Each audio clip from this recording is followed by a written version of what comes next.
Selamat siang Bu Lina. Apa kabar Bu Lina? Udah jauh-jauh ke sini Bu Lina ini. Bu Yenti sebagaimana yang kita sudah pembicaraan tadi, kita saat ini akan melakukan coaching prakerja di mana pelaksanaan ini nantinya kita laksanakan hari Rabu 15 Agustus 2024. Mata pelajarannya apa Bu? IPAS. Oh IPAS. Baik, kelasnya 10 agrikan 1 dulu agrikan 1 karena tidak terlihat di mobilnya kita 1. Baik, tujuan pembelajarannya nanti akan Bu ini sampaikan itu tentang fungsi uang ya. Nah, dari fungsi uang ini area pengembangan yang tidak kita itu apa? Area pengembangan pertama kita meningkatkan kompetensi bagaimana anak memahami uang. Kemudian kita akan melihat bagaimana keaktifan anak dalam berdiskusi dan belajar. Kemudian nanti saya pendekatannya itu dengan menggunakan metode PJBL dengan PJBL sehingga anak bisa menghasilkan produk berupa portfolio dari diskusi yang akan dihasilkan.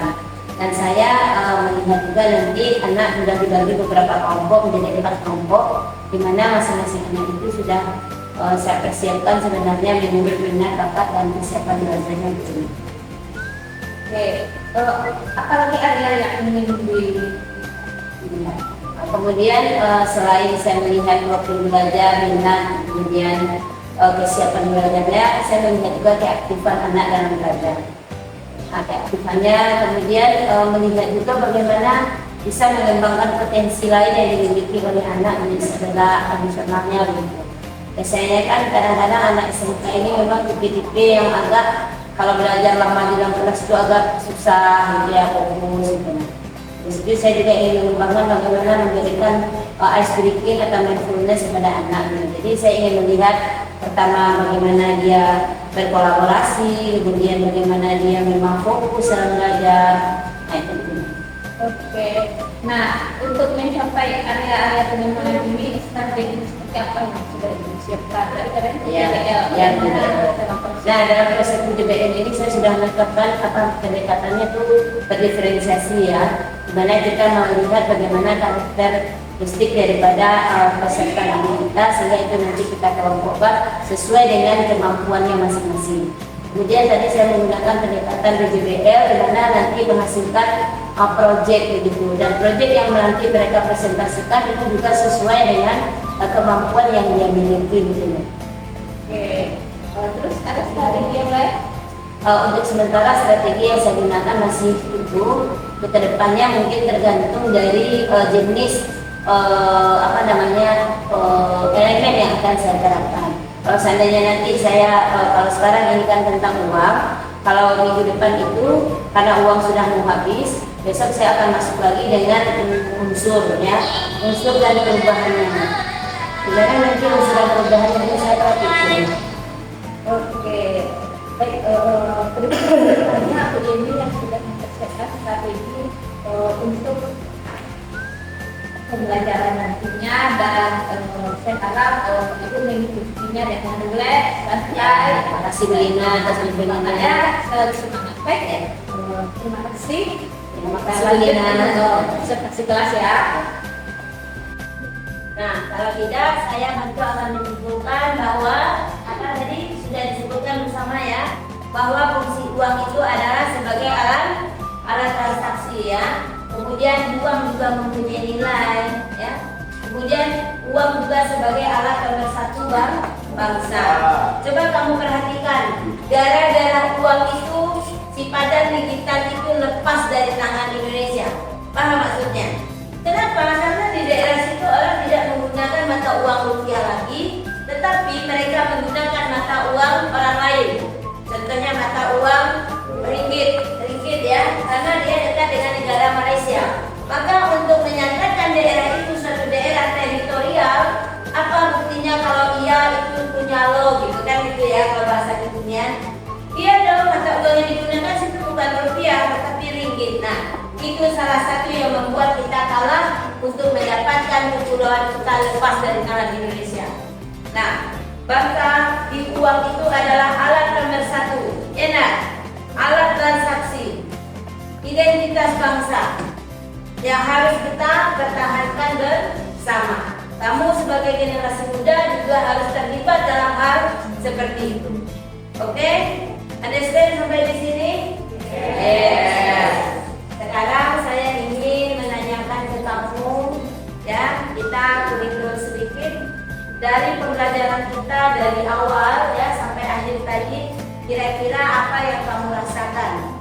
Tunjuk tangan, berikan tanggapan, jawab. Silakan. Ada yang mau mengungkapkan perasaannya atau merefleksi pembelajaran hari ini bagaimana? Ya, silakan. Berani saja, tidak apa-apa. Kan sudah ada komitmen kita ya, keyakinan kita bahwa kejujuran adalah segala-galanya. Dan saya akan memberikan apresiasi seluas-luasnya karena tidak ada manusia itu yang sempurna. Oke? Boleh berikan pendapatnya. Silakan. Kelompok 4. Kelompok 3, sorry. Ada yang mau memberikan pendapatnya mengenai proses pembelajaran kita hari ini? Silakan.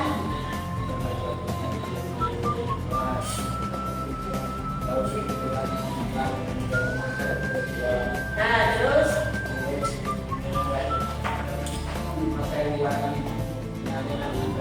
Nah, itu mengenai materi ya. Yang saya ingin tanyakan, kira-kira kamu nyaman, bahagia nggak dengan metode pembelajaran kita hari ini? Nah, ya bahagia ya. Kemudian dengan se-upgrade gitu ya, model-model yang diberikan sumber itu membuat kamu nyaman ya. Kira-kira kedepannya masih bisa seperti ini lagi atau menggunakan yang lain? Seperti ini, ya. Jadi saya memberikan kesempatan, insya Allah di kelas kita selanjutnya nanti kita akan juga seperti ini. Bukan hanya karena keadaan seperti ini ya, tapi insya Allah kita juga nanti tetap menggunakan perangkat-perangkat yang menunjang proses pembelajaran kita. Baik anak-anak semua, mungkin cukup sekian ya dari yang bisa tadi kita sudah menyimpulkan. Kemudian nanti kita ada tes ya, tes diagnostik kita. Nanti kita kerjakan tesnya. Mudah-mudahan nanti semua kita bisa menjawab dengan baik ya. Oke, ada yang mau ditanyakan lagi? Tidak ada? Nah, saya ucapkan terima kasih. Sampai bertemu di lain waktu. Terima kasih banyak atas semua perhatian pengorbanannya. Ya, silakan ditutup, disiapkan kembali, semua peralatannya disimpan. Kemudian LKPD-nya dikumpulkan per kelompok. Siap, cepat. Biar selesai.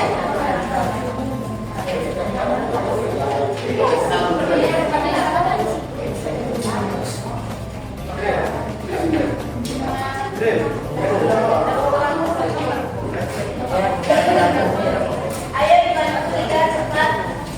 Taruh aja di depan ya. Ya di sini aja.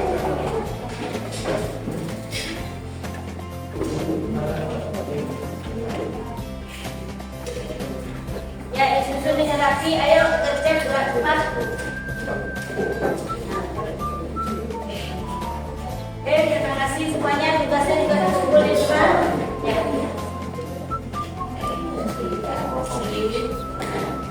Sini aja, sini aja.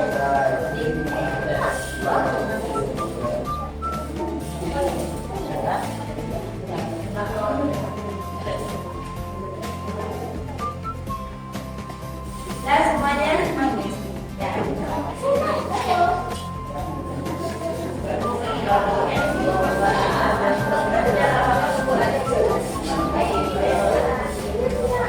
Ayo, sudah siap-siap semuanya. Ayo ready ya?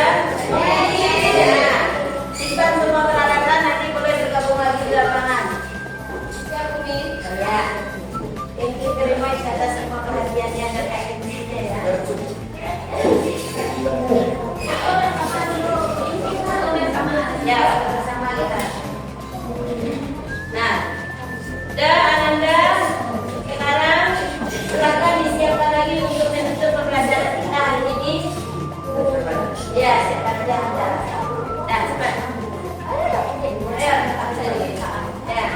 hebat, duduk siap, gerak.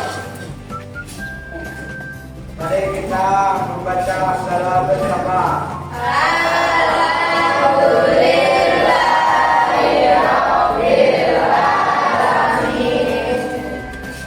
Ucapkan salam.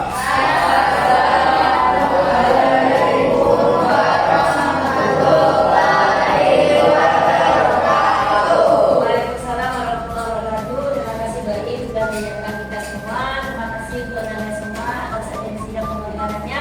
Sekarang kita ketemu sama. Oke, nah di sini aja, sini Bu Lina. Ya sini aja, ayo. Dan dua.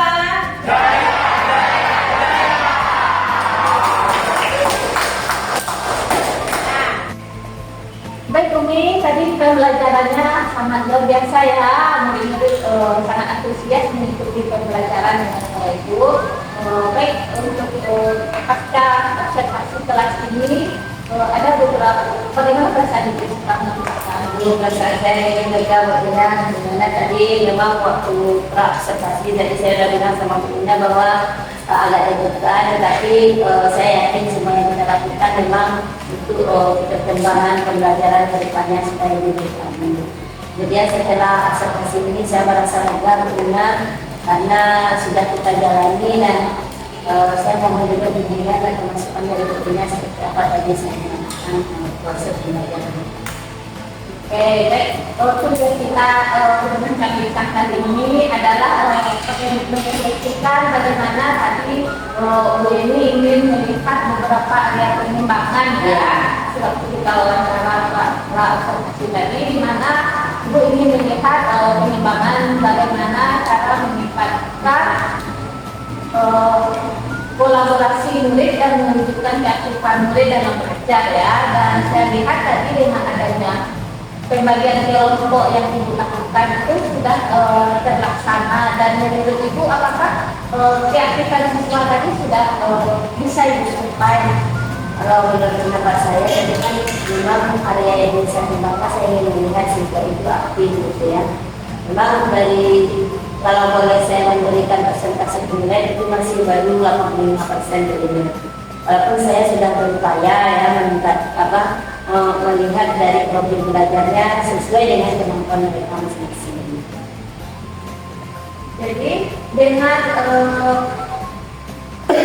lain dari hal yang ingin Ibu tingkatkan tadi, apa yang sudah tercapai banyak kolaborasi dengan murid, bagaimana menurut? Kalau tadi kolaborasi sudah tercapai dengan sangat baik sekali tentunya. Dimana kalau saya menilai itu sudah di atas 95% tingkat kolaborasi sesama mereka. Kemudian bagaimana selain kolaborasi tadi saya juga ingin meningkatkan rasa sosial emosional ya. Dimana sosial emosional tadi siswa saya ajak dengan menampilkan ice breaking yang mereka juga merasa terhibur dengan situasi kekiniannya. Kemudian kalau saya perhatikan lagi tadi emosionalnya juga sangat terasah dari siswa tadi, di mana sebelumnya kami sudah membuat keyakinan kelas dan bagaimana salah satu sifat di situ adalah jujur itu. Kemudian hal lainnya mengenai SDK untuk kesiapan belajar dan catatannya mindfulness. Nah, kalau untuk SDK, kalau sebenarnya siswa merasa senang ya, nyaman dalam belajar. Kemudian kalau mindfulness-nya anak-anak sudah siap untuk belajar, dimana semua permasalahan sudah mereka tinggalkan. Walaupun kalau saya boleh mengasih skor penilaian itu mungkin masih di atas 80%, karena memang situasi kurang kondusif di saat hari seperti ini. Karena memang kita sore gitu ya. Tapi untuk kedepannya itu akan lebih ditingkatkan. Nah, untuk selanjutnya apa saja yang ingin Ibu kembangkan lagi dalam pembelajaran? Ya, sebenarnya kalau harapan untuk mengembangkan pembelajaran itu sebenarnya banyak ya. Pertama itu kita lihat dulu dari elemen yang mau kita ajarkan ya, kita proses pembelajaran. Kalau di dalam kelas itu ada 7 elemen yang akan kita pelajari. Nah, yang pertama itu ada ekonomi. Ekonomi itu ada 2 bagian, ada ekonomi keseluruhan. Kemudian kita melihat aspek-aspek dari ekonomi. Setelah itu seperti kita ketahui bahwa di pas itu juga kan ada ilmu pengetahuan alam dan ada sosialnya. Kemudian kalau ingin saya kembangkan lagi dari segi pas itu saya akan menghasilkan produk, ada proyek pas di situ. Nanti ada pengembangan dari segi skill anak-anak, kami akan membuat produk pembuatan sabun. Nah, kemudian ada lagi pembuatan tas dengan eco-print ini. Sehingga semua siswa itu teraktifkan semua potensi yang dia miliki.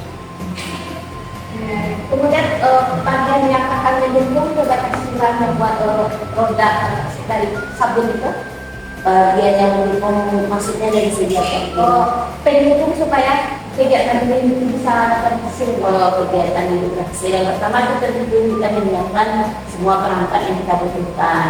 Kemudian kita lihat dari kesiapan siswa, kemudian waktu, kemudian alat dan bahan itu sudah disediakan.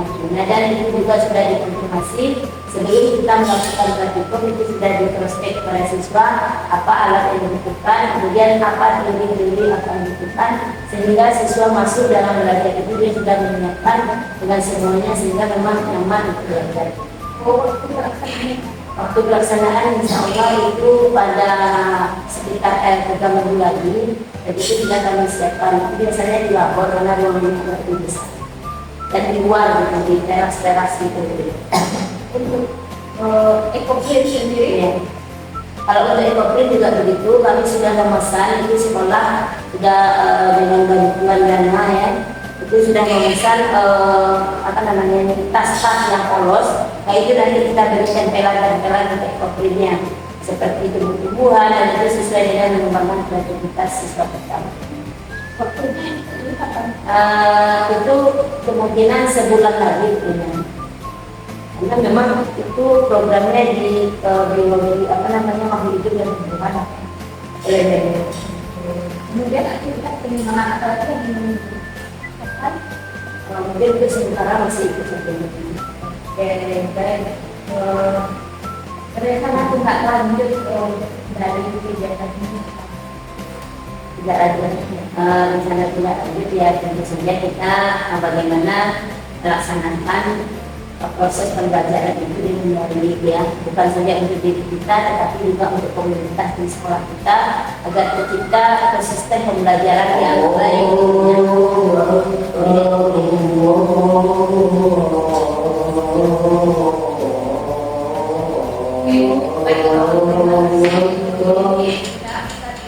Terima kasih juga Bu Dina. Terima kasih.